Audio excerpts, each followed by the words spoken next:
Hello, everybody, and welcome to the Formula Fun podcast. We are back once again after the Chinese Grand Prix. And of course, as per usual, I'm joined by Rage himself to go through the week's race and the news of F1. How are you doing this week, my friend? As always, absolutely fabulous. Brilliant. I'm glad. Did you enjoy this one? I did.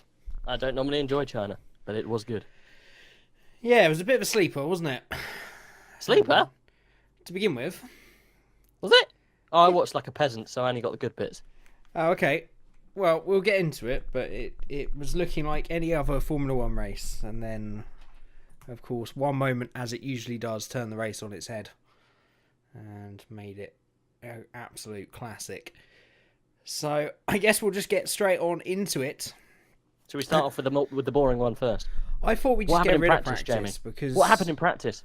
some cars went round, some quicker What than went the pop? others, some not at all, some quicker than they were supposed to, some slower than they were supposed to, some the same kind of speed. And One we went learnt pop. pretty much nothing. Moving on. One went pop! One went Dan pop. Ricciardo's turbo popped in FP3. Yes, yeah. That's the only noticeable Honestly, I thing. want to get rid of the practice session. It's just... Right, that's it! Practice Because- is abolished! Well, most people start by just talking about the race. Like, Okay. the fact that we sometimes do 20 minutes before we even get into the subject of the race, I think is a bit of a mistake on our part. Okay, alright. Maybe we should revise So- the mid-podcast. Yeah, well, I was starting to explain that, and then you wanted to desperately butt in on the fact that Daniel Ricciardo's turbo pops. I guess that is worth mentioning. So, yeah, that was probably the quickest rebuild in history. 2 hours for them to get the engine back in and then back out right to the last sort of 5 minutes of Q1. And they were saying it normally takes them 2 hours to rebuild that engine. 3 hours to rebuild that engine. So it's an hour quicker than they've ever done it. Mad, eh? Yeah, man, it was. And it's just the whole thing was a fairy tale story. But let's start with qualifying them. Okay. So no real surprises in Q1. Obviously, with a very short time between Bahrain and China. Quite a lot of similarities.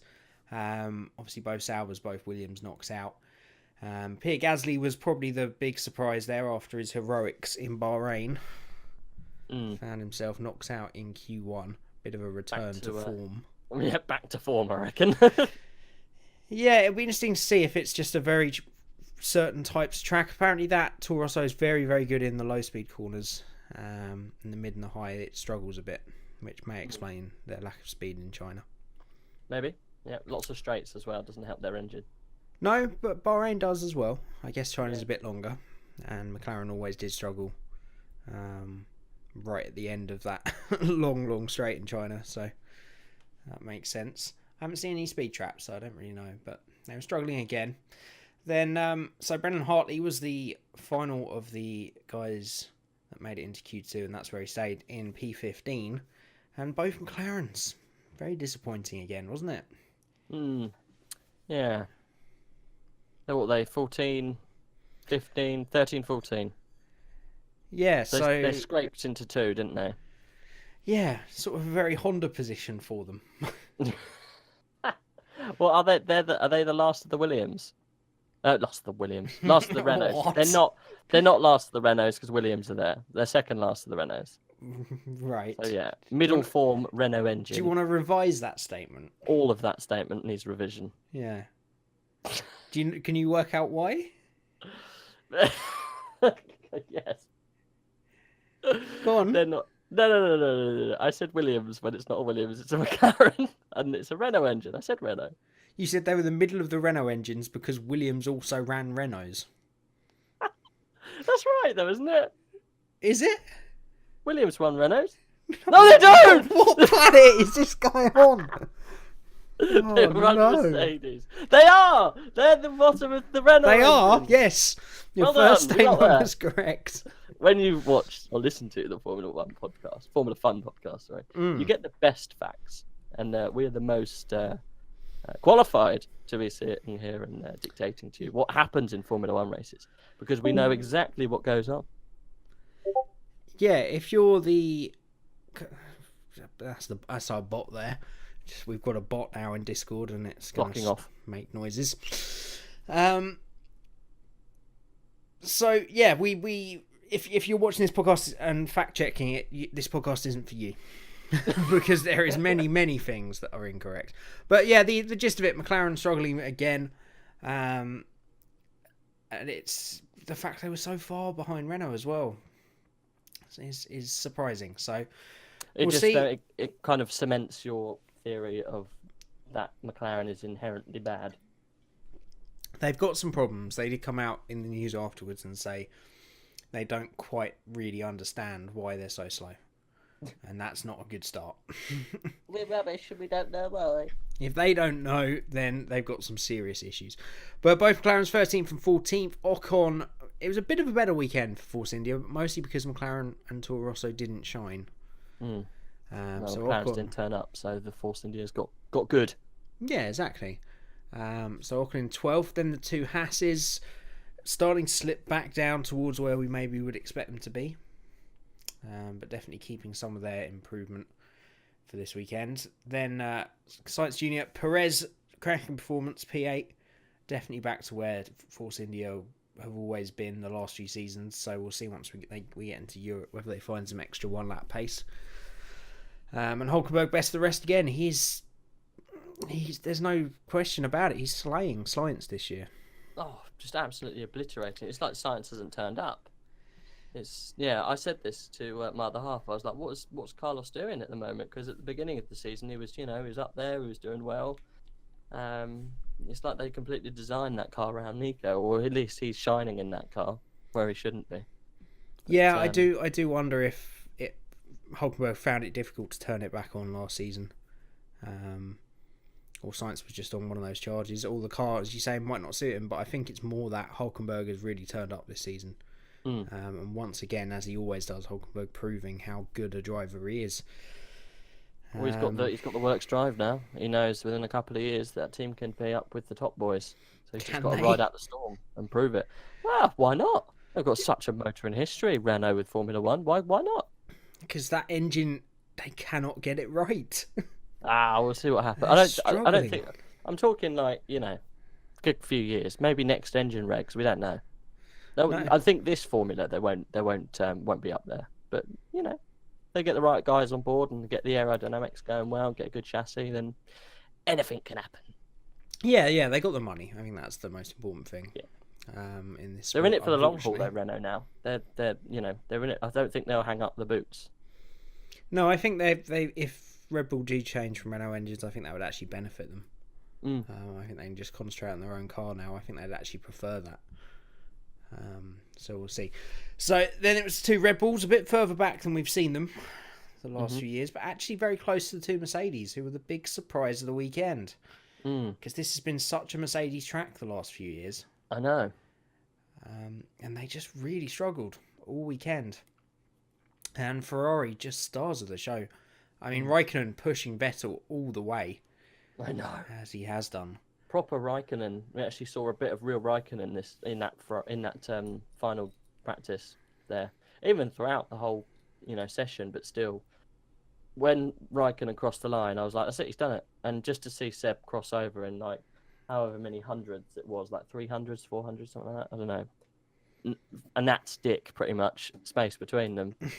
Yeah, so I think that's the analogy I heard on terrestrial coverage. I'm pretty sure it was. It was though an awesome lap, but it's just dominance from Seb.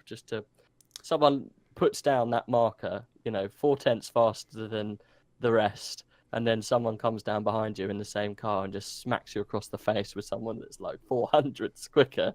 It's nothing, but yeah, amazing. Raikkonen turned up for once. Maybe he brought the vodka. He has done all season. He's been incredibly close to Vettel this year. It's a real resurgence. It's just a big shame that he is this second fiddle driver, because I think that's the only time he can really show what he's still got in the tank is qualifying. The race, he knows that he's going to be doing whatever Ferrari want.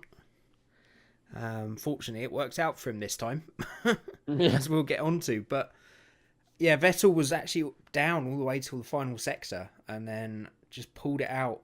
Literally by getting a slight toe on the main straight and absolutely nailing the hairpin, Daniel Ricciardo style.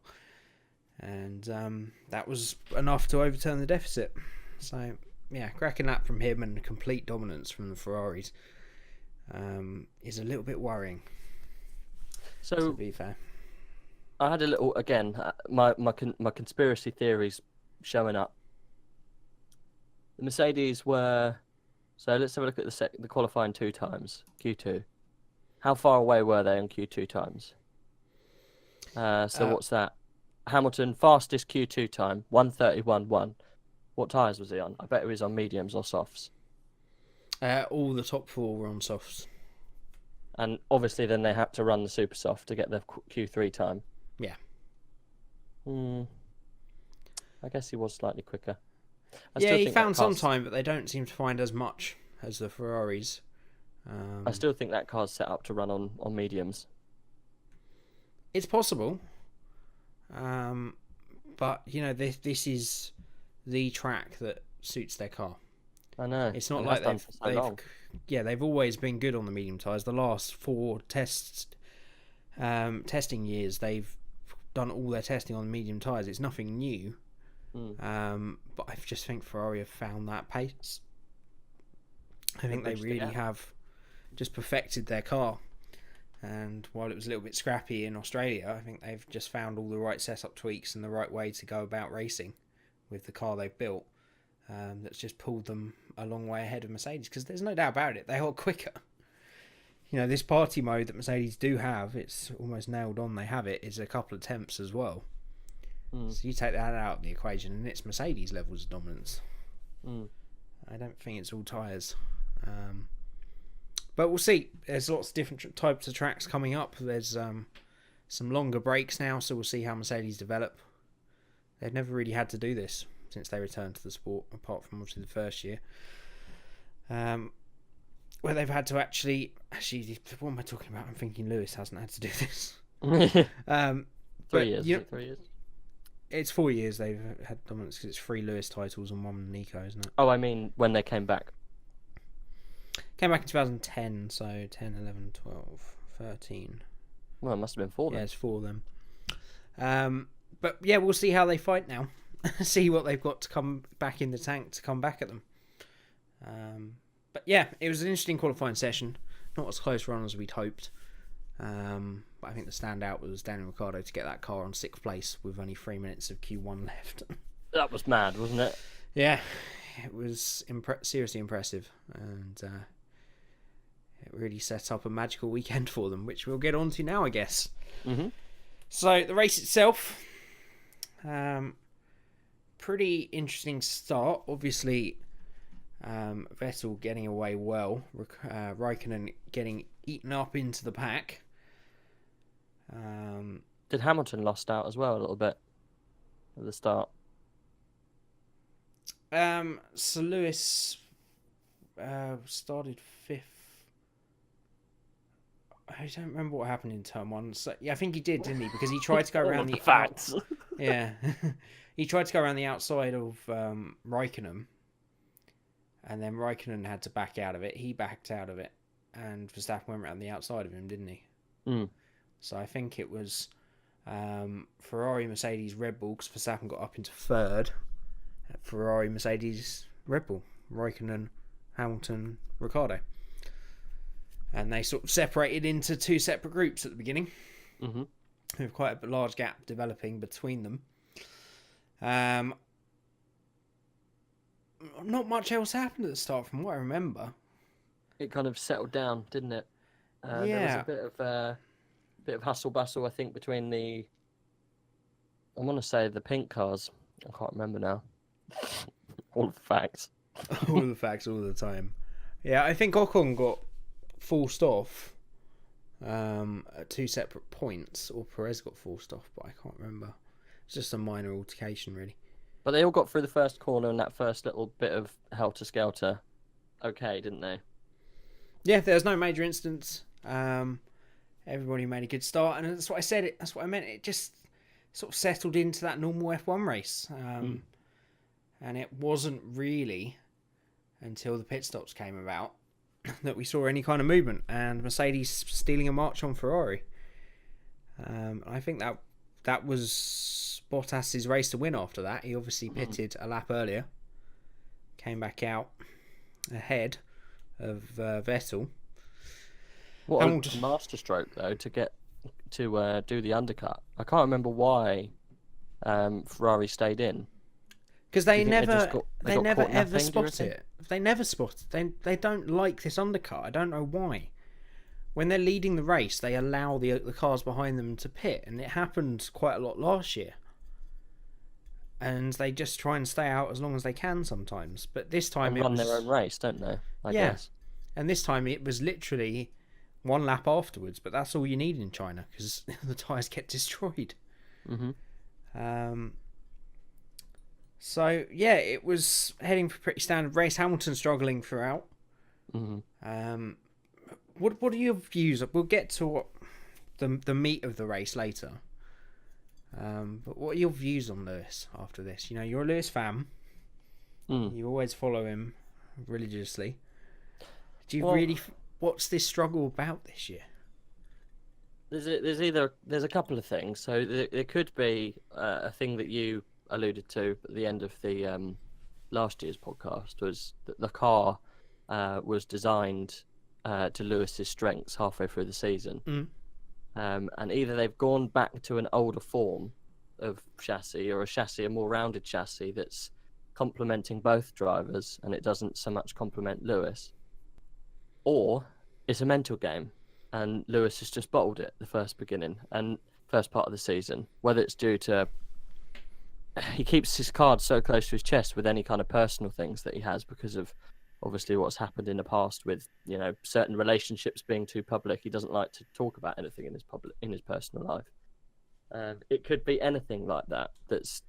His head at the moment isn't in the game. However, he's still finishing fourth. He's still finishing third. He's still doing what it needs to be done to keep the title chances alive. But I think as soon as he turns up to a race weekend and he's not feeling the love with that car, he always, again, it's like he gives up. And not necessarily gives up, but allows his head to give up.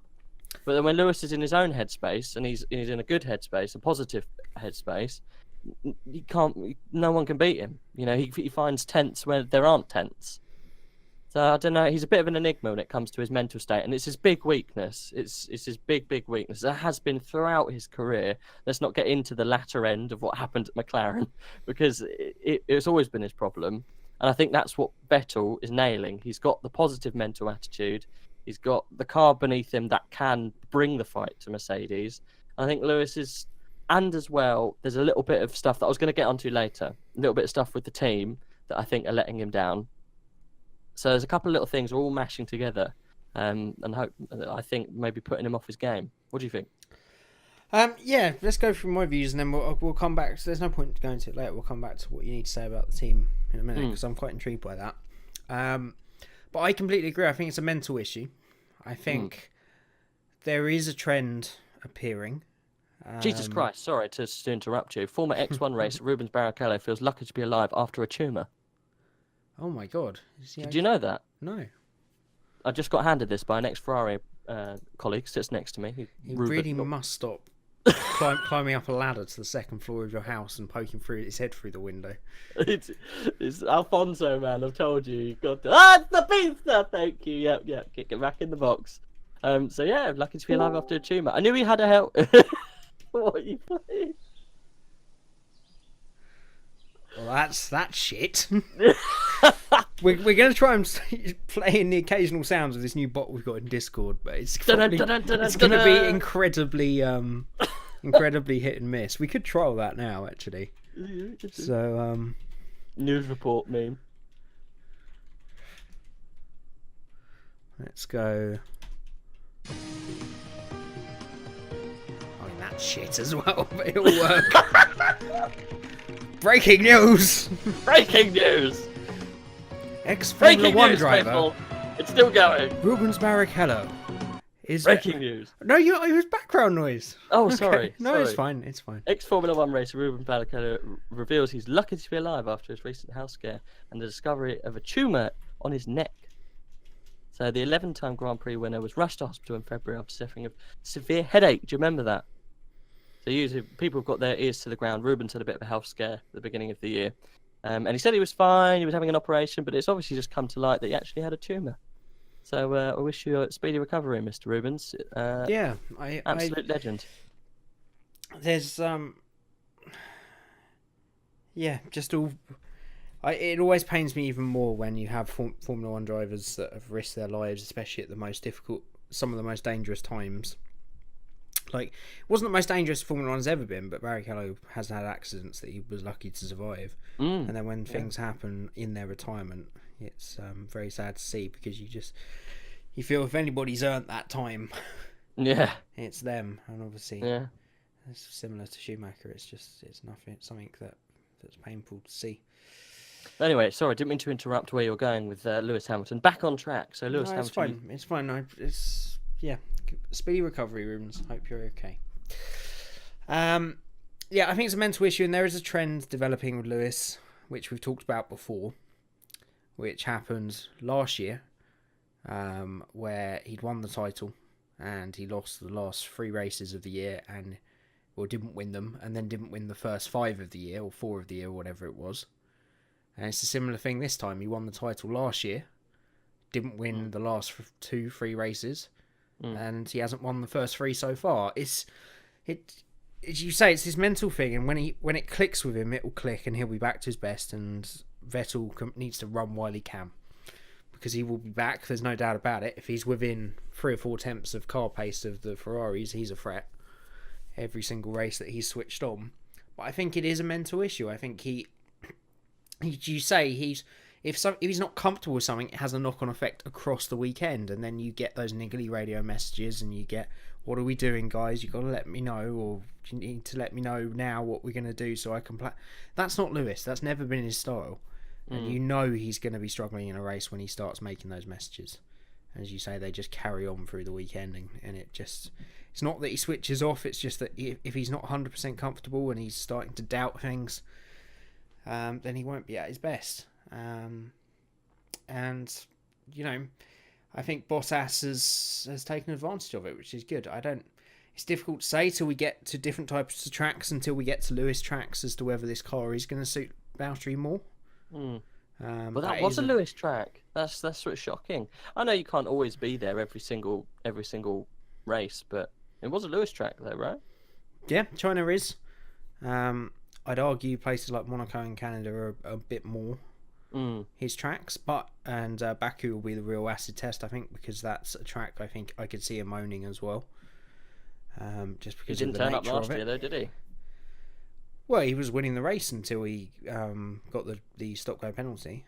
Till his headrest came off. Was it the year before that he didn't turn up to then? Yeah, Rosberg won that. I mean, that was...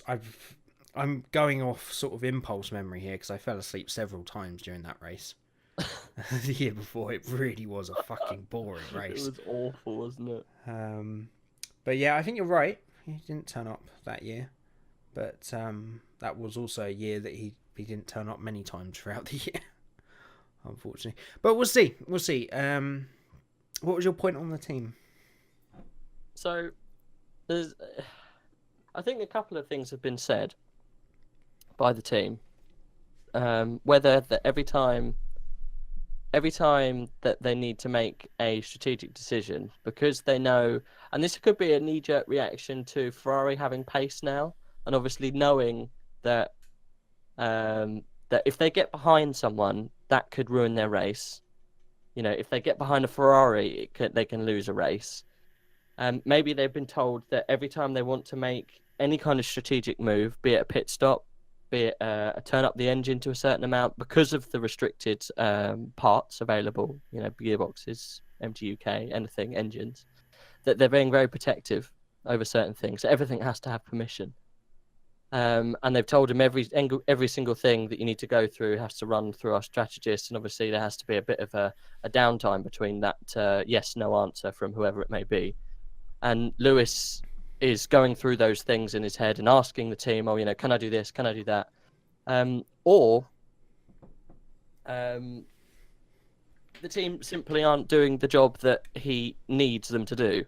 So if you've seen the part of the review of the race, I know some people do watch it, some people don't. But after the race, I know at least on my peasant viewing on Channel 4, they Karun Chandok, legend, reviewed the whole pit stop thing, and the safety car light was on at the bottom of the long straight.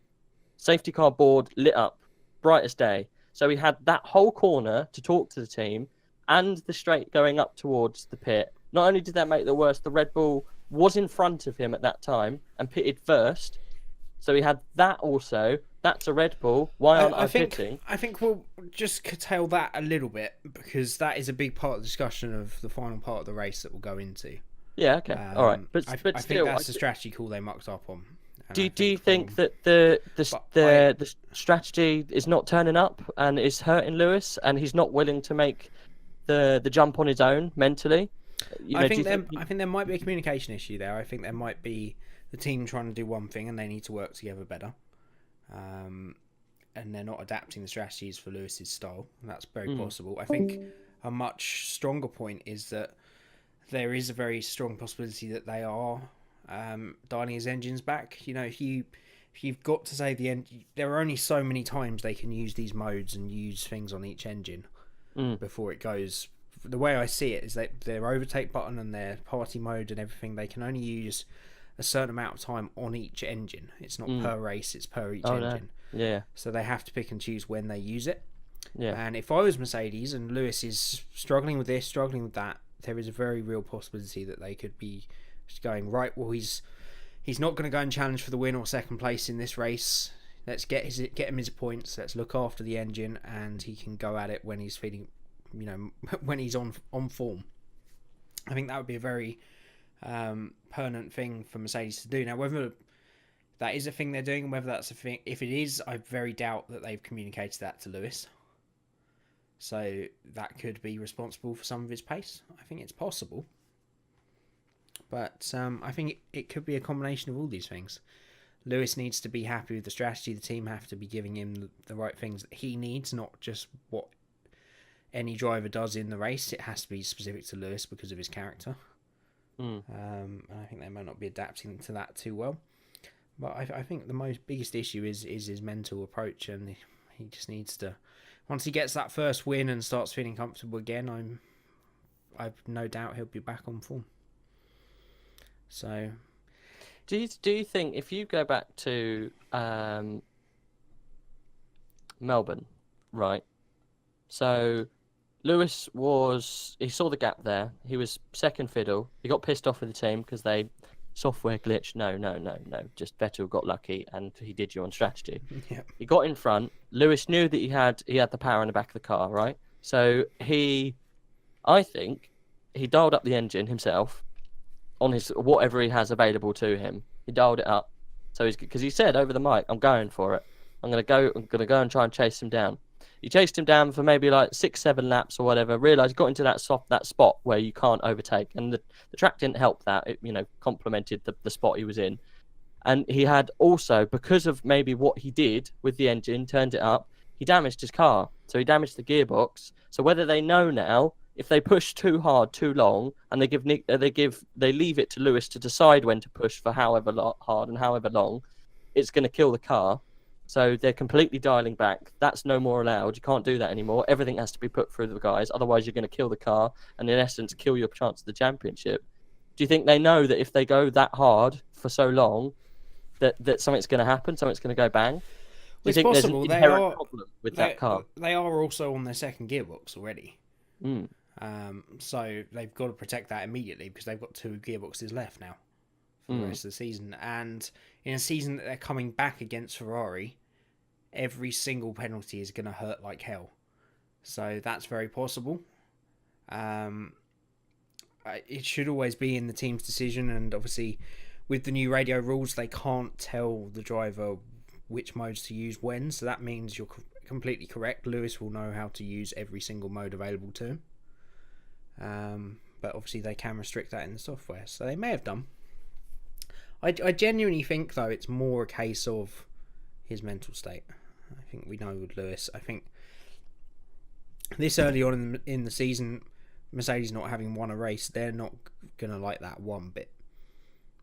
And I don't think that Toto and that team around him are there to finish second. And I think there will be days where they'll dial it back and say, right, we've got to cut our losses here and look after the engine. But I think they would have been going for the win, absolutely, with both drivers. So I honestly, I just think it is this mental issue with Lewis. We've seen it so many times before, and we know it now. And I think trying to make up things elsewhere they're all possible, but I think we know ourselves that when Lewis is firing, he'll win a race if his car is anywhere near the pace. So I think it's your very first point that he's not in the right frame of mind for whatever reason is probably the case. Whether it is a personal issue, we don't know. But he's never started the season well after he's won a world championship every year since he's been with Mercedes. So we'll see how he gets on, really. Right, let's move on to what really woke the race up. Let's start with the incident. Two Toro Rossos clashing.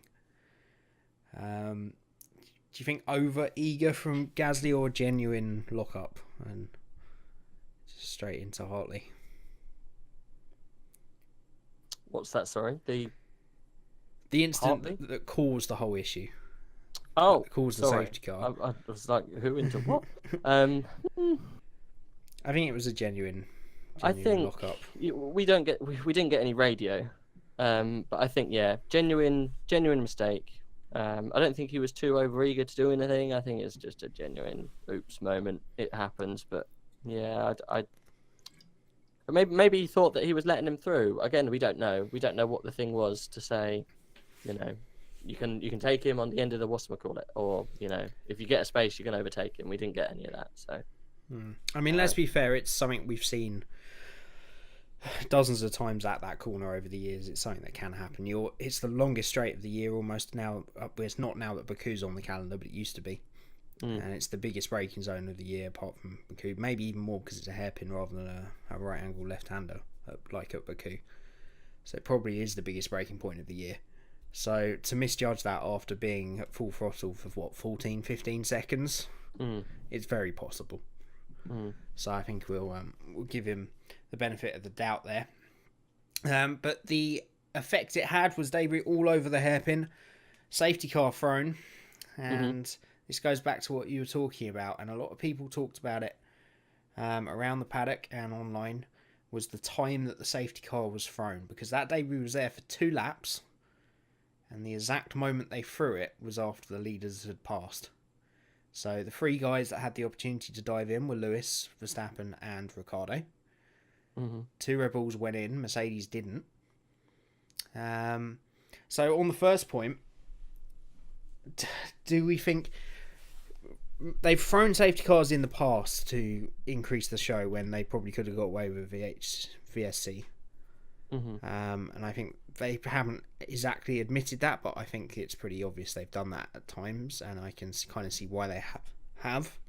Do you think this was a genuine thing? That I think they threw it at the moment of maximum effect. Yes. Yeah. I think some people have come out of the woodwork to voice their opinions. Let's have a look. I saw one of them. There you go. FIA race director. You would have thought he would have had some input at this. Was that actually? No, it wasn't him. 1 second, I've got it here. No, it's the stewards make that decision between them. There you go. Yeah, it was. FIA race director Charlie Whiting has defended the timing of the safety car in Shanghai. Apparently, defended the timing. Well, I mean, he's not going to come out and say we did it to fuck over the Ferrari, to fuck over Vettel and Bottas, are they?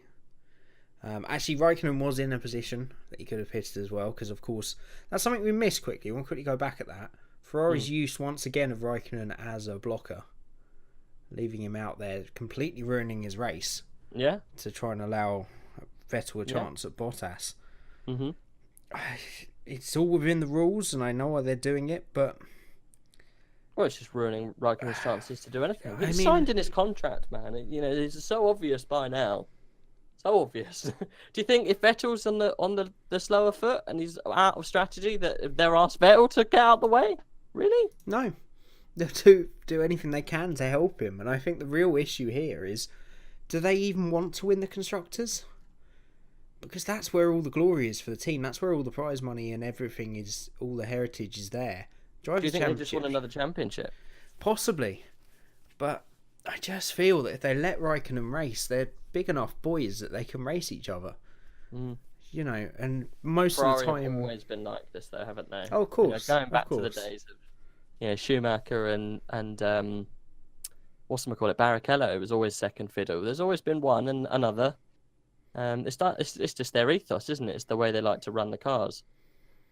Yeah, but a lot of that Ferrari time was a time where Barrichello would almost guarantee to finish second because of the pace of the car. So the constructors was never in doubt. But when you've got a situation, and the seasons when they were trying to get Alonso to win the championship and using Massa as a second fiddle, they didn't have the pace in the car to win the constructors anyway. But now they do. They clearly do. Yeah. And there's a lot of occasions where, if no safety car today, and Raikkonen would have finished behind the Red Bulls. And they're just throwing away points by doing it. And when you think that Vettel's sort of main rival would have been Hamilton anyway, or is most likely to be this season, and he was beating him. So it really irritates me. I know it's their way, I know it's in the contract, but it doesn't make it any easier to watch. Do you think that safety car was thrown to spice then, and to spite the people who just passed? I never want to think it, but because that technically is like match fixing, isn't it? Yeah. There's an element of that, and it's not really in the sport. It's not in the nature of the sport. That's why I don't want to think it is possible. I just want to think that was the moment they decided it completely unanimously from the separate from the race. But do you think that there was an imminent danger to the drivers by having a handful of carbon fibre at that point in the racetrack? Because that's why you throw a safety car. It's a danger to the drivers on track at that moment of time. I mean, Gasly went straight over it, and that can kick up carbon fibre to the car behind. So I think there is danger. I think you do have to get rid of that debris, but why they didn't call that BS at any other point? Yeah. I think because of the nature of the hairpin. I think because there's no real way around, because it was from one curb to the other curb, the debris spraying. I think it had to be a full safety car. But why it wasn't called at any other time just seems very strange. It was just at that point they decided to call it. Do you think they called it and they thought that if they call it now, everyone will have a chance to come in? It's Do you possible. think they thought, if we call it now, everyone will have to get a chance to come in? They called it and it just missed that opportunity. If they call it the next lap, it might be a bit, 50-50, only half the field will get it, half won't. Yeah, it's a debatable point. We'll never know the answer. I think that's the real thing. I think if you can, you will be able to find it online. But if you go back and watch some of the in-cars of when it was called, a lot of people really did have an opportunity to get it, and Vettel just missed it. And as we know what happened, it cost them the race. But Red Bull, as always, so smart to strategy and so good at what they do when it comes to jumping at any opportunity. They've always, since the real rise to power of Red Bull, they've always been so strong on strategy, and they rarely ever put a foot wrong when it comes to that. But just the other teams need to learn from these guys, because what they're doing is right, and what certain other teams in silver colours aren't necessarily shining on at the moment. Just look a little bit down the grid and you can see how it really should be done. Even Ferrari. I think what they really missed the point on is two things. I think Mercedes especially, just seem to have this strange perversion in their strategy team that track position is always king. Yeah. And it's not. That's only ever been a phrase used in conjunction. Before Mercedes, that's only ever been used in conjunction with street tracks. That's never been the case. Even in the days before we had Pirellis, if you had fresh tyres from a safety car and could get the pit stop done, and then you cruise up to the back of someone, if you got fresher tyres, you're going to get past them. Do you think they're scared though to get stuck behind someone? Do you think that's what they thought? It's like, oh shit, we might get stuck behind. The strategists couldn't think. It was so close. It was so close to call that they got it wrong. They left it too long. Because that, for me at least, when the strategy relies like that on such a split decision, that should be if you're, either you've got really good guys working down there, or it's the driver's decision. If Lewis came in, they could have got out and they could have serviced him. But again, that a little bit falls on the driver. Why didn't he should have done? And in the past, he would have done. That's what worries me about 2018 Lewis. Yeah, it seems a whole thing with their strategy protocols is, they've learnt to rely on the team so much, Mercedes, and I think Mercedes probably have, I don't know how it would work, but I presume they just have too many channels to go through. I think at Red Bull, someone will go, right, we're pitting, and Christian will go, right, go. Yeah. Mercedes, they probably go, right, we think we should pit, and someone else go, no, well, this is the reasons why we shouldn't. No, that's exactly This is what will happen if we do, and if we, he's passed. Yeah. You've got to have that killer instinct and just rely on your racing instinct. I think that's probably exactly what happened. Too many cooks. Shit in the broth. Too many cooks shitting in the broth. Well, then at least that little bit of amazingness in the race led us on to some of the most crazy overtakes seen by arguably one of the best overtakers on the grid. What did you think of Dan's performance? Yeah, so when we restarted, we had Bottas from Vettel from Hamilton, all hadn't stopped. Mm-hmm. Then you had Raikkonen, who also hadn't stopped, but he just put on the fresh set of medium tyres, so he had fresh tyres. Mm-hmm. And then you had the two Red Bulls, Max, then Daniel. And Max was the first to attack through. And let's go with the good first, shall we? So Ricciardo did everything Max didn't. He was sublime. There's no other word for it. I mean, Formula 1 have put out a video today, which everyone should watch, which is the highlights of the 6 of his wins.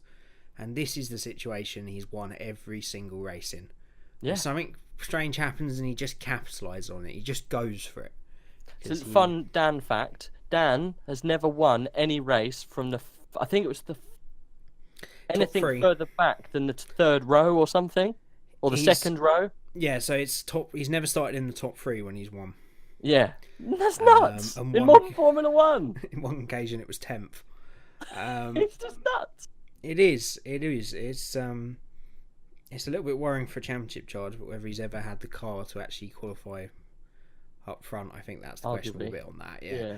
But he's a real out and out racer, and his strengths come out when he has one thing to do. He has 10, 15 laps, and he just has to pass the people in front of him.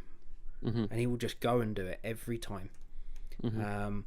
There were some real hairy moments. I mean, the standout was obviously the move on Lewis Hamilton from so far back. He's got a knack of doing that, hasn't he? He's been far back in the past, but that was, even I was like, okay, he's finally gone too far. I stood up and cheered. Oh, and it was against Lewis, and I said, I don't even care. It's that good. It was one of those races that just brings a slight emotional tear to eye that I get in Formula 1 every now and then. And I haven't had it since a Button moment a few years ago. Is someone becoming a bit of a fan? If I was to support someone, yeah, absolutely, it would be Ricciardo, because he does those.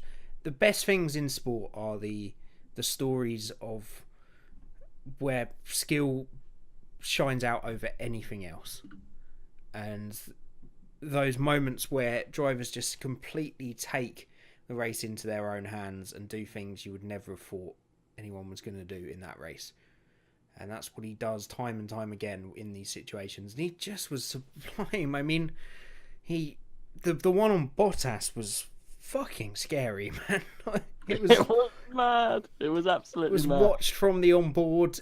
Valtteri was looking to close the door. I think even Dan thought, right, I've missed my chance. And then he just thought, no, let's let off the brake and go for it. And just I've heart in the mouth stuff there, but good response from Bottas. Good racing response that you don't normally see. Not compliance. Like, oh God, there's someone there. I must get out of the way. Don't know why that was. So, you know what I mean? I will let him win the day, but I will win the year. Yes. Yeah, he has been very jumpy at times and not gone well to it, but he tried that time. He did. Ricardo still just but was fair, not going to be stopped. But Ricardo, then sorry, carry on. And Ricardo found his way through. The final move being on Bottas, easy on right. Hello. Can you still hear me? I hear you. Yeah, both my screens just turned off and then turned back on. Yeah, and both Ferraris got past very easily. But final move was complete on Bottas, and then he just ran away. He did. It was a fantastic win. You weren't catching that. Weren't catching him. It was his day. It was, and I mean, fresh soft tyres. A little bit worries for Red Bull's pace, I think, at times. They've seemed further away this weekend than they have in the first two. So we'll see once we get to Baku, a track that should suit them, whether they get back on form, whether they are genuine title contenders. I don't think we quite know yet. But then we have to talk about the man that I was defending in Bahrain, and I get to the point now that I can't any longer, and bring up, I'm sure, echoes of what you were saying in Bahrain, but he just needs to get his head screwed on and start thinking a bit more like an experienced racer, because Max Verstappen cannot continue like this. Nope. So the first one, he should have won that race, let's be clear. Yeah. With the pace he had track position over Daniel. Would have been super interesting to see them fighting each other for the win, actually, if he hadn't have made the mistakes, because I think they would have. But the first mistake was on Lewis, trying to go around the outside. Yes, around the outside of turn 7. As soon as he started doing that, I was like, this is not going to end well. You can't overtake there. Have you not watched any China race ever? Like, it doesn't happen. Everybody that does ends up where he did, off the road. It's, I said it would happen last week. I said it's going to happen again with Max. And I just...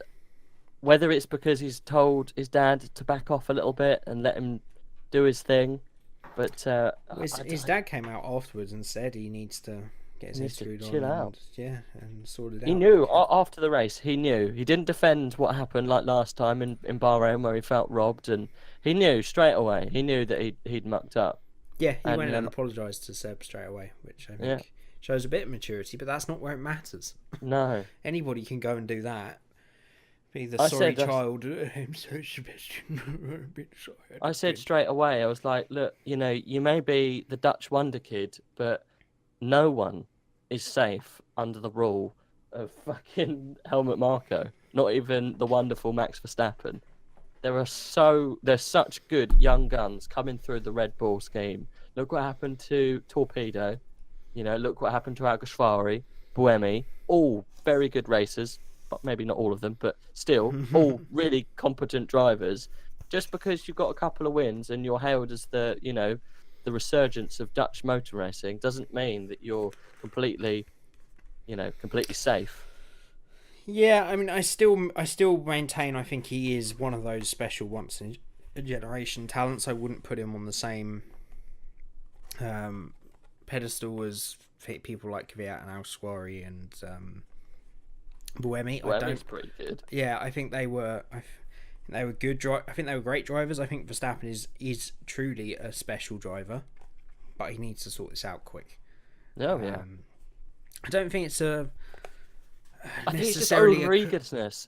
I think he realised he's got the car now. He's got the platform that he's wanted for all this time, and what they've tried to do, and he knows it's there, and he knows what he's got to do. But it's like anyone who, if you do any kind of racing, you can be on the limit, you can be performing really well, or you can just be over that ragged edge where anything you do over that point, you will always slow yourself down. He's overdriving. He's just overdriving in certain areas, and he just needs to take a little step back and review all the things that he does wrong and say, look, what can I do to make myself better? What's Dan doing that I can do?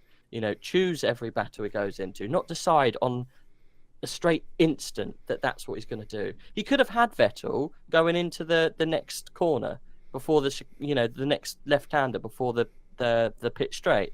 He could have had Vettel there. Vettel was already going to be on the back foot going through that corner because he went deep. So I don't know. He needs to sort it out. He needs to sort it out quick. Otherwise, he's going to piss people off, and he's going to get points as well. Lots of points on his license, which is never good. Yeah, I mean, we'll get onto the Vettel moment in a minute. I think in the general scheme of things, I think what he's not realizing is what Daniel does is that he's fighting people that he's fighting world champions now. He's fighting people that could be on completely done tyres, could be half a second a lap slower, and he's still going to have to make the perfect move to get past them because of who they are. He's so used to the last few years making moves on, midfield teams making these incredible moves. That I think he almost thinks that he sees everybody the same, but you really have to judge the driver. And I think that's what Ricciardo does so well. He knows with people like Raikkonen and Bottas and Vettel, Ricciardo knows that if he puts the car in the right place, they will recognise that they've lost the corner and let him pass. Not let him pass, but they know they're not going to get in his way if he does the right things. People like Hamilton, he has to make the perfect move, which is what he did. Perfectly late on the brakes, and Hamilton has got the astuteness to realise. Verstappen thinks he can scare any of them off the road, and he thinks he can make a move work anywhere, but you can't do that against 4-time world champions. And it's no coincidence that the two people he had problems passing were the two 4-time world champs, were Lewis and Sebastian, because you have to think about the person you're fighting. I don't think he does that. I think he just sees them as a car and thinks that they'll jump out the way when he does the right thing or makes the move. You can't do that. You have to think about where you're going to pass them and how. And he doesn't do that. He takes the first opportunity available to him. I was with you. I was starting to grumble when he did the Hamilton move. When the Vettel move happened, I was shouting at him. That was the real realization that this whole season is not going to plan for him, and he's really lost sort of the gravity of the situation, because that was just an idiotic move. You can say he locks up or didn't, whatever excuse he gave to Vettel that Vettel seemed to buy, at least in public. That was just a bona fide stupid mistake. He just left his nose in there, thought he could get through, and the contact happened and completely ruined Vettel's race and his own. So, yeah, something needs to change. If it means losing that little bit of pace for a few races, I think that now is the time it has to happen. But I will still always hold that he is one of those special once in a generation talents, and he will win a world championship, no doubt about it.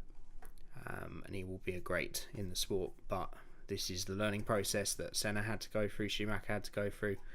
The difference we have now is we're in such a media-driven sport now that they get so much more attention and criticism drawn upon them. I think that could be his only downfall, is if he doesn't deal with that too well. And it continues to happen.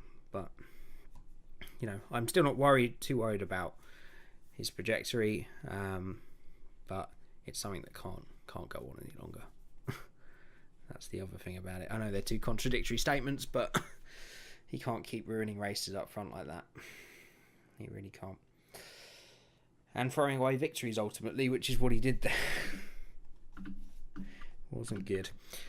So it made for a pretty interesting end to the race once Ricciardo got past. So Verstappen was handed a 10-second penalty. Raikkonen, meanwhile, was slowly avoiding the chaos and making his way back through on fresher tyres as well. So he himself got past Lewis and Vettel on his way to third. Valtteri could do nothing about Ricciardo. Raikkonen very nearly got Bottas as well. I was waiting for something strange to happen there as well. But it never did. And of course Vettel then fell back through the field, and it had for some pretty spicy racing for Sebastian. Firstly, Hulkenberg did him into turn 1 and waltzed away, and then the Spaniard got his elbows out. I know. What a pass though. It What was, a but pass. it was even for Alonso. That was a bit. That was a. I agree with what Vettel said on the radio. That was purposeful. That was a right. I'm not just gonna pass you. I'm really gonna pass you. And just literally nudged him off the track, wheel to wheel. But it was his corner. It was his right. It was, but he would have got past without banging wheels and putting him off the track. Yeah. That was it was see epic, you later. though. Oh Did yeah, you, of course. Did you enjoy it? Oh, I enjoyed very it. much so. I really enjoyed it, especially at the end. There'll be no further action. I was just like, yes. Yeah, you can imagine even the stewards. Yeah, go on, Nando. You do what you need to do. And that's how it finished, really. So I guess we'll go through the grid and sort of round up what we might have missed. I think that's the better way to do these race reviews, is to do sort of the general story of the front of the grid or any of the talking points, and then we'll just go through quickly the grid and sort of see how their race went. Mm-hmm. So obviously Ricciardo, stunning, great win, and puts Red Bull back on track. Bottas, pretty strong again. He's definitely picking up where Lewis is leaving at the moment. Just doesn't still, he doesn't quite have that killer instinct, does he, to win a race? No, he lacks that slightly. But I think he would have won it still if the safety car didn't happen. Probably. Well, yeah. But, yeah. There is sort of another part of me that thinks Vettel might have got past him. Just the way Valtteri is. Raikkonen, again, great performance, and actually Ferrari just strange blocking tactics actually paid into his favour this time, and enabled him to get back through the field and finish on the podium. Good result from him. Mm-hmm. Lewis again just struggled the whole weekend. Was incredibly lucky to get fourth and to actually reduce the lead to the championship to Sebastian. The best result he could have really asked for. Yeah, but still, Lewis doesn't turn up all weekend, has an absolute disaster, still ends up fourth. Yeah, that's the thing. He will always find those points, isn't it? Even Lewis having an off day is almost as good as anyone else, just not quite the best. Max, obviously, demoted one place of his 10-second penalty down to fifth. Lot to learn from him. And when you're going somewhere like Baku, you do wonder what's coming next from him. I think we'll see a completely different Max next race. We need to, and I hope so, because all the people we've mentioned, the Schumachers, the Senners, they learnt pretty damn quickly from their mistakes, and he needs to as well. As I say, the only question point is the media influence. I think that's something that he's going to have to learn to deal with, that maybe they didn't have to. Nico, stunning result again for Renault, 8th place, Alonso 7th. I mean, I'd love to see those two in a team at the front of the grid. I really think they'd walk away from the field almost. Who was that, sorry? Hulkenberg and Alonso. It would be good, wouldn't it? So I didn't hear who you said with Alonso. It would, but still, amazing result from old Keen Nico there. Still absolutely blitzing Carlos. Yeah, he destroyed him this weekend. Yeah, it's great. Vettel obviously ended up down in 8th, lucky to get those 4 points, and I'm sure he'll be happy to move on to Baku as soon as possible. Sainz, still some points, but there will always be comparisons to Nico, no matter how well he does. Magnussen did well to get a point out of that. And yeah, I think Haas starting to look like they're going to fall back into the proper midfield again. I'm sure they will, because they won't be able to keep that car up to date as quickly as everybody else. No. So a good point for them, and I think they'll continue to rue the lost points in Australia. 2 Force Indias, as close as they've come to points, but still no cigar for them. I think they still only have 1 point, I think, from the last race, possibly. Stoffel Van Dorn, disappointing for him, and I think there's going to be a real case as this season goes on of them getting in some new blood, but it depends on what Alonso does, really, doesn't it? If Alonso leaves, they might leave Stoffel with the newbie. Maybe. Do you think they're trying to just get a couple of miles under Stoffel's belt? Do you think that's what they're trying to do? Necessarily, so they need a second fiddle to young Lando when he comes in, just in case. I think that's why. I think that's the only reason they'd keep him on after this season. I think if Alonso stays again, and Lando walks away with the F2 title like he's threatening to do, then I think they would get Lando in, because I think he just looks a bit more of a polished, just something a bit more special. Stoff is a good driver, but he doesn't have that special talent, I think, that Lando is showing. I think for McLaren, the best thing they could do if they continue to struggle to get those sponsors in is bring in a young Brit that everybody's talking about, because I think that will really help them out in that sense. But it all depends on Fernando, really. Do you still talking of McLaren? Do you still think Nando's going to walk?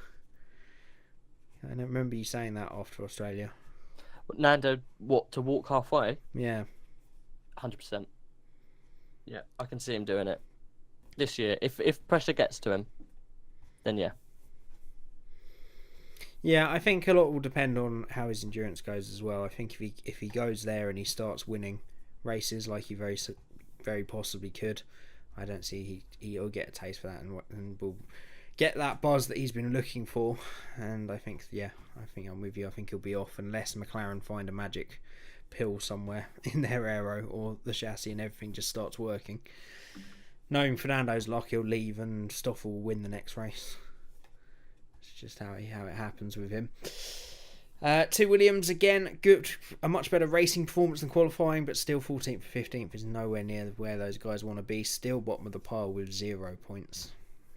Ericsson again, much better than Leclerc. Leclerc struggling again with a little spin as well during the race, and time will tell if Leclerc can get to grips with this car, get to grips with F1. Grosjean, really worried about that whole deal that's going on with him. What, Leclerc? I think it will take time. Do you think it's just the learning curve? I think so. I think you've got someone with Ericsson that is as good as he's ever going to be now, and that is a part of that is the racecraft element. I think that's what Charles Leclerc will have to learn in Formula One. And I think for any driver, I think what we don't give these young drivers credit enough for is they go through the entirety of their careers at the front of the field, and then suddenly turn up at somewhere and be the second slowest or the slowest car. There's got to be a change of mentality there that you've got to allow. The only real special talent, or the two special talents that have really shone the past few years, have been Verstappen and arguably, well, Ricciardo has as well, I guess, and Hamilton. And you think they've always had a very quick path to the quick cars. And I think the longer people stay at the back of the grid, the harder it then becomes for them to keep that motivation and show what they can. I think it happened with Verline, who was shown as sort of was once in generation people as well, and I think unfortunately we never got to see with Bianchi. You've got Carlos Sainz that has never actually is starting to buckle under it in a sense. Van Dorn hasn't shown it against Alonso in a lackluster car, so yeah, he needs to get on top of that quick. But I think there is that element of learning to deal with the mental attitude of being at the back as well. They'll all react to differently, so we'll see. I hope, because I think he's a really nice guy and I think he's a good talent, and we'll see how he comes on. And then Brendan Hartley, I think it was gearbox failure, I want to say, on his car. With Brendan? No idea. Couldn't tell you. 4 laps from the end. Oh yeah, he did retire, but I didn't hear the word of what happened. Yeah, I think it was gearbox, but that could be that close to the end. It could just be one of those abbreviated commas gearboxes, so they get a free change. Because teams, of course, always used to do that. Not so much anymore, because I think the FIA have stiffened up on it. And that was it then.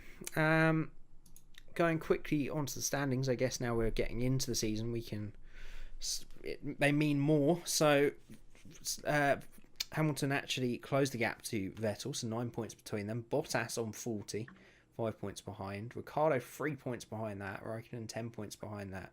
Still only 14 points between first and fifth. Here's hoping for a good season, eh? I don't have the standings. 1 second. There we go. Sorry, I'm on it now. Yeah, so very close still. still anyone's game, I think. And I think Well, the top guys, separated by, what's that, 14 points.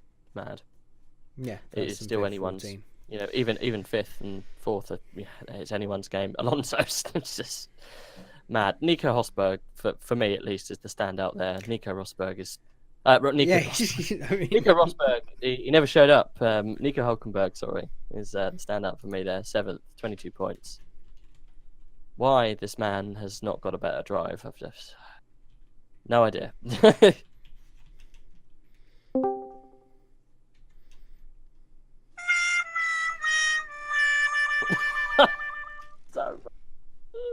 Little slow, I'll get better. Jesus Christ. Yeah, Hulkenberg and Alonso, 22 points, I think just shows how good a job. I hope it continues. I hope they continue to pull away from the pack, because I think it will. Alonso doesn't need his stock raising, but I think it will raise Nico's stock even more, beating Carlos Sainz by a distance, and being, if he can get that 6th place, well, it'll be 7th by the time Verstappen. But they say that no one wants him. No one wants poor little Nico. Yeah, I think it's because of his height. Knows the trouble I've seen. Nobody knows my sorrow. I think he could do a Kermit video sitting on the stairs where his just long legs dangle over, sing a song. It's not easy being tall. I think there are tall drivers in F1, but he is very, very tall indeed. I think that's his problem. I think until they change regulations to benefit him, I think that will always be his problem. There might be other reasons as well, I don't know. But yeah, he's never seemed to get his break, but we'll see. Not really many stories down that in the drivers, and then the constructors. 1 point between Mercedes and Ferrari. Game on. Red Bull are still only 30 points behind, so it's still to play for. McLaren still holding on to that 4th place. Renault and then Toro Rosso, Haas, Sauber, Force India in 9th, and Williams the only team yet to score. Poor Williams. Yeah. Frank must be spinning in his stand. He must. Do you mean it has like a party mode where it just spins around with like glowing lights? Disco lights? Maybe. Right, I don't want to do an overly long one today, so I think we won't do the topics. Is there any sort of tidbits of news that you want to... I was going to crash the car, sponsored by Crash of the Week. Crash of the Week, sponsored by Cream of the Can. Go, what's that? What's that coming around the corner? It's Crash of the Week, sponsored by Cream in a Can. Do you like your refreshments creamed and in a can? Then get yourself down to every normal shop where you buy cream, and you'll find Cream in a Can on a shelf somewhere. Fuck, I got it wrong. We're learning. Oh no.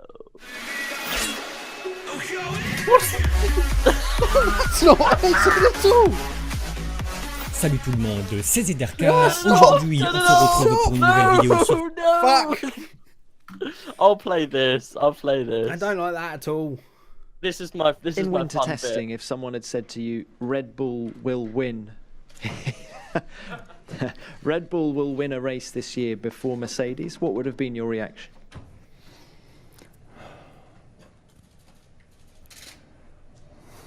Good job. Yeah, it's pretty cool. Holy Testicle Tuesday. That's what I would say. I mean, what the fuck? Early Testicle Tuesday. Perfect. Love it. Brilliant. Yeah. But yeah, a Crash of the Week anyway, sponsored by Cream of the Can. There wasn't really many to choose from. I guess because it changed the whole dynamic of the race, it had to be between Hartley and the other man, Gasly, because it changed the race and brought up so many questions. So Crash of the Week. Your Crash of the Week was Brendan Hartley and Pierre Gasly. It was shit, but there you go. I know it's not my section, but I will protest it this week. I think Vettel and Verstappen was a much bigger incident. You think? Oh, God, yeah. I guess it raised more eyebrows. But that incident wouldn't have happened if it wasn't for the first one. Well, that's not how it works. you could say loads of things on that basis. Oh. There's quite a cool Dan Ricciardo on his Twitter or Instagram, one of the two. Has got his helmet balanced on top of the trophy and written behind him on the wall is "Winner, winner, smoked brisket dinner." I saw that winner, winner, smoked brisket dinner. I did see that as well. Bit random, I guess, but Dan Ricciardo. Maybe he's a PUBG player. Maybe he loves a bit of pubs. He does in his time. Not much news to speak of. I mean, McLaren ringing car changes to close the gap after Shanghai. We understand why we are slow in qualifying, why we are better in the race, and why we are behind the other Renault teams. I question whether they do. But we'll see once we get into Europe how that change. But they're bringing a bunch of changes for Spain, as I'm sure lots of people will. So we'll see. We'll see how they get on. Also, people suggesting that their car is too draggy, and that's the actual problem. A similar Who's issue. that, sorry? Who's too draggy? McLaren. Oh. Maybe that's why they're not performing as well as the other Renault teams. I just had a mental image of it going around the corners. Hello, boys! And then... I'm really just a Honda. I was designed for a different engine, don't you know? God put me on this planet to be one thing, but I said no. I would be a Renault, don't you know? And that's the end of that section before we go any further. Perfect, yeah. New engine rules will be agreed at the end of May. We still don't know what they'll be. Yeah, FIA want to remove the MGUH. We'll see. We're not going to know whether any of these rule changes are any good till 2021 anyway. So it doesn't matter what they are, really. Just Joss's comment saying that his son needs to think more. Lewis Hamilton came out saying it'd be very tough to win this F1 2018 title now. But Hamilton said that a lot of times before coming back and winning the next 5 races, so we'll withhold judgment on that one, I think. That's buying games. Yeah, I'm sure it is. Christian Horner saying Ricciardo should resist Ferrari and Mercedes to stay at Red Bull. So they're going to have to show something very soon, because I think some people think that deal might even be done, but I don't quite think it is yet. But I think the deal's done. I think he's going. Yeah, I think what will be stopping him is I think Mercedes might be looking as well. There's a lot of rumours that he might even replace Hamilton, because he's the one that's not signed up. Yeah. Where do you think Hamilton will go? The two people that aren't signed up are Vettel and Hamilton. And both those drivers both those teams would be looking for a first-rate driver to replace them. What do you think, they'll just do a straight swap? I don't know with Lewis. I really don't. I don't think he knows yet, and I think that's why Mercedes haven't signed the contract yet. There's a very real possibility of him just walking away. I was just about to say. I've got a funny feeling he might just hang up the hat. Yeah, we'll see how this season goes, I think. But I think if he does that, he'll be back the next year. I think he'd want 5. I think there will. He is always a stats man. He's a numbers man, I think. I think 5 would do him. I think if he went through the season and lost the title at the death, or it was close, if he lost it by a distance, he might have the same opinion. But if it was close and he lost it, I think he would definitely stay to try and get that 5th. But I think if he won the 5th title this year, I could actually see him walking away more than if he lost it. But we'll see. But I think Ricciardo will be talking to both of them for sure. I think that's about it, really. So I don't really want to do the topics this week. Mostly because I haven't prepared anything, and mostly because I don't. The last one ended up a long one. It's alright. So I think we'll call that one. No, I did have a topic prepared. I won't do it. We can do it if you want. Nah. Is it video based? Yes. Yeah, we'll do it next week. I'll probably think of another one next week. I was going to do, because of what happened with Max, I was going to do famous rookie mistakes. Okay. Yeah. Yeah, we'll do that next week. Sure. We'll probably think of something else by next week. So Probably, but yeah, I don't want to make it massively long again. So. All right, no problem. I think You we should tell pull the that fans how there. much content they're missing out on this week. You tell them how much you've mugged them off. You're hearing that, Fox? He's mugged you. He's mugged you of all of your happy viewing time on your Wednesday afternoon, or probably Thursday, because Jamie's not going to get it out till then. I want to try and get it out tonight. That's half the reason I want it to be short. Oh, okay. Because putting an extra 40-50 minutes on it adds about 4 or 5 hours to the time it takes to get it live. So I don't. That's most of the reason I want to get it short. We'd recorded it yesterday, like we were going to. Then maybe you could have done your little topic. Okay. You've only yourself to blame. Right. Looking ahead to Baku then. Predictions. For Baku, Yeah. what are we doing? The first, second, third? Yep. I mean, First they position. never have any consequence because we never ever compare them to what the actual results are. But sure. First position, I'm going to go for Raikkonen. Whoa, what? Raikkonen's going to get his first win. Okay. Hamilton. And then Dan Ricciardo. Okay. I think it would be Vettel, Bottas, Hamilton. Tune in next week to find out what happens. Or not next week, the week after next, because it's not on next week. Well, I would still recommend watching the Formula One first. If you're tuning into this podcast to find out the result, you probably might listen to the end of it still not knowing. Spoilers! Yeah. So I'm sure you will. Yeah, we'll see. I'm hoping it will be another classic in Baku. I do feel the way the season is going, we're either going to just continue to get better and better, or there will come a point where we'll get back to normality. But hopefully it is not next time. Hopefully Baku is another barnstormer. So we shall wait and look for that.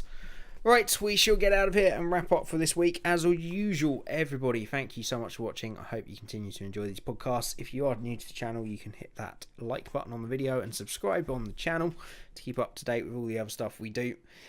And obviously get notified when the next podcast is out. And yeah, I guess we've got another league race on Thursday if you want to see us. And in terms of videos, it's still all over the place. They'll be out when they're out, guys.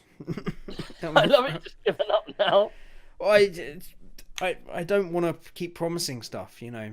I'm at the point now with work and even like twice as much as what I used to be like from work. So some days from work I used to get back and I was like, no, I can't. I just don't have. I don't feel like making a video, and that's when you shouldn't make it. Some people say that's when you should make a videos because you learn to push through it. No, because you just make crap videos. And from this job, it's even worse. Like sometimes I can get back at 7:30, 8 o'clock, and then it's like, look, no, I'm not doing anything tonight. So I'll try and get better, guys, and get more stuff out when we can. But it won't be this week. There'll be a bit more Motorsport Manager here and there. I have got another F1 recorded, which should be out towards the end of the week. But apart from that, we'll go from there. Right, let's get out of there. As always, thank you everybody for watching. And we'll see you again next time.